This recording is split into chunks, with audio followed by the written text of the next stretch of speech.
गहरे जंगल के किनारे एक छोटी सी खूबसूरत गांव था। वहां एक नानी चिड़िया रहती थी जिसका नाम था टुनी। वह बहुत ही ध्यान से अपने बच्चों को पालती थी और हर संभव प्रयास करती थी कि वे सुरक्षित रहें।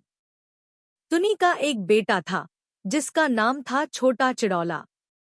वह अपनी माँ के साथ हमेशा खेलता और घूमता रहता था। टुनी उसे नेक आदतें सिखाती और उसे जंगल के नियमों का पालन करने की शिक्षा देती। एक दिन टुनी ने छोटे चिड़ौले को सिखाया कि कैसे उसे खाना खोजना है। वे दोनों मिलकर जंगल के चमकदार सफर पर निकले। चिड़ौला ने बहुत सारे मजेदार खेल खेले और फिर खाना ढूंढने का काम शुरू किया। उसने धीरे धीरे खाना खोजते हुए अच्छे से खाने की जगह पर पहुंचा। टुनी ने उसे प्रशंसा की और कहा, तुमने बहुत अच्छा काम किया है मेरे बेटे। यह तो तुम्हारी मेहनत का फल है।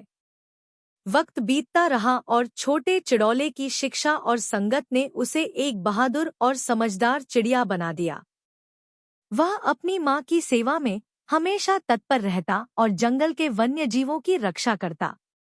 एक दिन गांव में एक भयंकर आग लग गई। आग की लपटें तेजी से बढ़ रही थी और गांव के जंगल को भी ले रही थी। टुनी ने तुरंत अपने बच्चे को बताया और सभी चिड़ियों को संगठित किया। वे मिलकर आग बुझाने के लिए प्रयत्नशील हुए। छोटे चिड़ौले ने भी अपनी माँ की मदद की और आग को बुझाने में सहायक हुआ।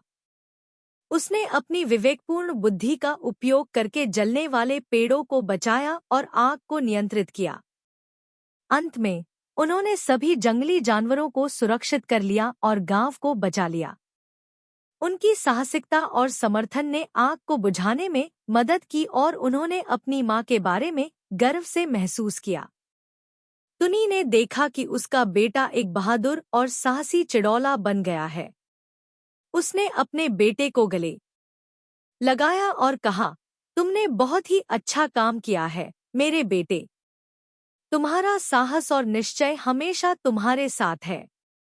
इस कहानी से हमें यह सीखने को मिलता है कि माँ बेटे के बीच विशेष संबंध होते हैं। एक माँ की प्रेरणा और समर्थन के बिना बच्चा कभी भी सफलता नहीं प्राप्त कर सकता। Comment, share and subscribe my channel for cartoon video.